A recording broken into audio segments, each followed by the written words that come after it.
So hello guys, welcome back to my channel. So বহুত দিন ভাবিলো ভিডিও দিয়া নাই, so আজি ভাবিছো মোৰ বাইকখন এখন Splendor. So এখনৰ মাইলেজ টেষ্ট কৰিম আৰু তেল লৈ আহিছো 1 লিটাৰ, মানে জাস্ট তেলটো শেষ হ'ল আৰু এতিয়া ভাবিছো 1 লিটাৰ ভৰাই চাও কিমান দূৰ মানে যায়। এতিয়া আছো বাইপাছত, এটো চাবুৱা বাইপাছ হয়, এফালে ডাইৰেক্ট চিধা যাম ডিব্ৰুগড় ফালে আৰু চাও কিমান মানে মাইলেজ দিয়ে।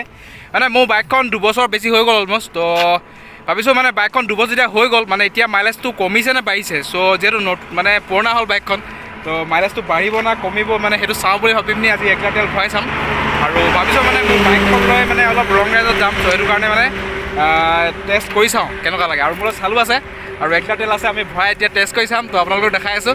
তো ফাৰ্ষ্ট দেখাই আছোঁ ষ্টাৰ্ট হয় নহয় বাইকখন, তাৰপিছত তেল ভৰাম, তাৰপিছত যাম আগলৈ। চাই থাকক বাইকখন ষ্টাৰ্ট হ'ব নাই। তো এইফালে চালুৱে চাবিটো দিছে, চাবিটো লওক, অলপ বহুত জাম হৈ গ'ল চাবিটো, চ' সেইটো কাৰণে পটকৈ নালাগে, অলপ ভৰাই লওঁ চাবিটো। এইটো অন হৈ আছে। চ' বাইকখন অন হৈ আছে।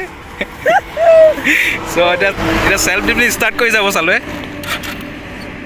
একদম ষ্টাৰ্ট হোৱা নাই, জাষ্ট তেল শেষ হৈছে, তো ষ্টাৰ্ট নহয়। চ' এতিয়া ডাইৰেক্ট 1 লিটাৰ তেল ভৰাম ইয়াত আৰু দেখা যায় কিমান কি কৰা যায়।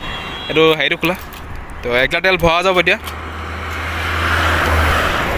তো পূৰাপূৰি 1 লিটাৰ তেল ভৰাই দিওঁ।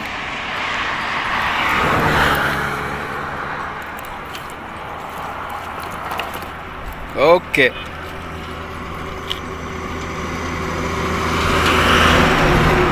অ'কে 1 লিটাৰ তেল ভৰাই দিলোঁ আৰু দেখাই আছোঁ মই আপোনাক। চ' গাইজ ফাৰ্ষ্ট টিপটো 0 কৰি লওঁ, কাৰণ এইটো পূৰা 0 কৰি লওঁ। অ'কে, টিপটো পূৰা 0 কৰি দিলোঁ আৰু এতিয়া ষ্টাৰ্ট কৰিম ইয়াৰ পৰা যাবলৈ। তো এফালে চালু পিছল বহিব, মই বাইক চলাম, তো চাই থাকক। তো গাইজ এতিয়া ষ্টাৰ্ট কৰি দিলোঁ আৰু দেখা যায় কিমান দূৰ যাব।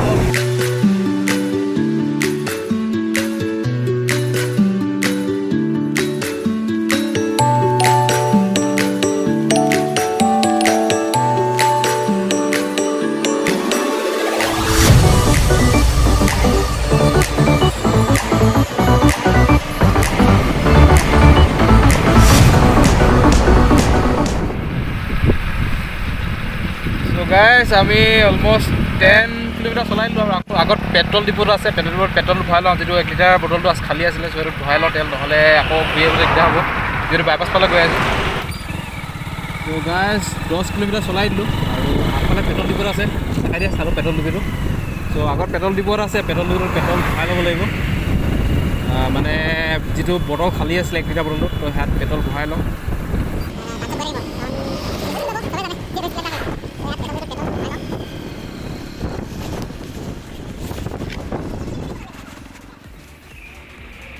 এই ভিডিঅ' বনাই আছোঁ, সেইটো কাৰণে দিয়ক, আপোনাক নাই বনোৱা।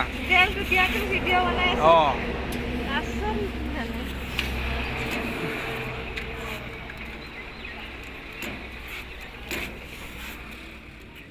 চ' আহি হৈ গ'ল আমাৰ 20 কিলোমিটাৰ আৰু ইয়াৰ পৰা আমি ডাইৰেক্ট গৈ আছোঁ মানে বগীবিল ব্ৰিজ, আৰু এনেকৈ গৈ আছোঁ বাইপাছে। চ' চাই থাকক।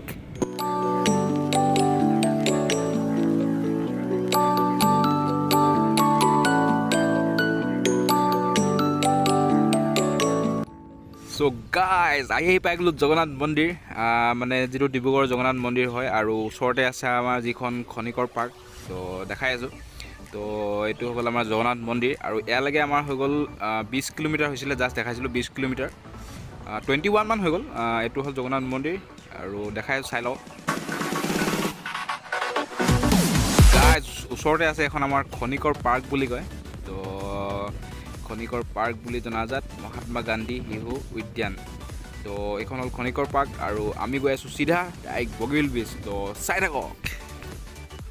চ' গাইজ এতিয়া হৈ গ'ল আমাৰ 29.4 আৰু ইয়াত পাই গ'লি আমি যাব লাগিব ৰাইট ছাইডে এতিয়া। তো বগীবিল ব্ৰিজৰ কাৰণে ৰাইট ছাইডে যাব লাগিব, তো এতিয়া যাম আমি ৰাইট ছাইডে।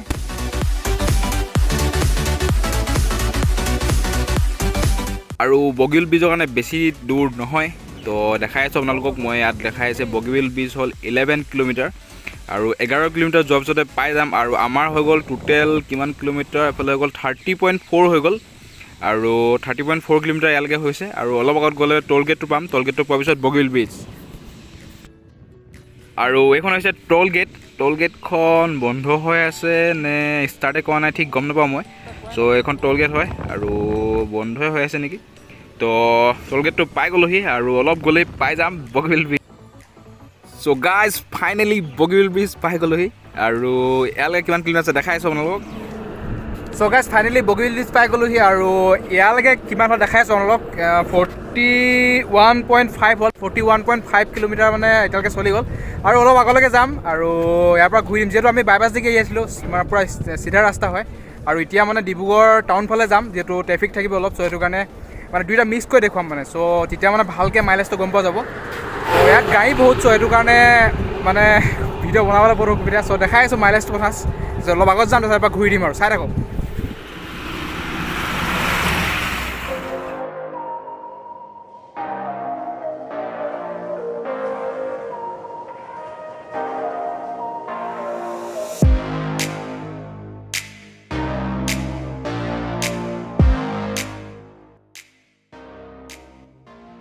চ' গাইজ আৰু অলপ আগৰ পৰা আহিম মানে সোমাজৰ পৰা ঘূৰি দিম আৰু ব্ৰিজখন আমি লাষ্টলৈকে নাযাওঁ চ' ঘূৰি দিম ইয়াৰ পৰা চ' গাইজ ঝাটকা মাৰিছে পূৰা ঝাটকা মাৰিছে 63.4 64 মান দিবলৈ গম পাইছোঁ পূৰা গৈ আছোঁ ঝাটকা মাৰি আছে চাওঁ কিমান একেবাৰে হেড কৰি দিম তেলটো ত' দেখা যায় কিমান দূৰলৈকে যাব পাৰোঁ 63.5 এছ গাড়ী এখন আহি দিলে আগফালে আৰু ভাবিছিলোঁ অলপ দূৰ যাব পাৰিম বাট এতিয়া ৰখিব লাগিব আৰু ৰখিলে ষ্টাৰ্ট নলয় আৰু চেছ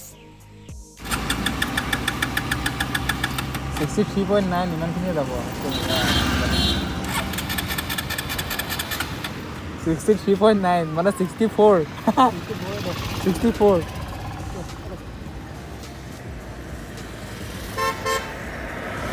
9 মানে 64 হ'ল আৰু একটা লৈ আহিছিলোঁ এক্সট্ৰা তো এইটো ভৰাই লওঁ এতিয়া আৰু টাউন ফালে যাওঁ আমি টাউন ফালে হয় পিনে ঘৰ ফালে লৈ যাম তো এইটো ভৰাই দিওঁ এইটো তেল দেখাই দিয়া 63.9 আছে মানে অলমষ্ট 64 হ'ল দিন এই আগফালে গাড়ী এখন আহি দিলে 64 হ'ল দিন চ' এইটো যিটো এক্সট্ৰা তেল আছে এইটো ভৰাই লওঁ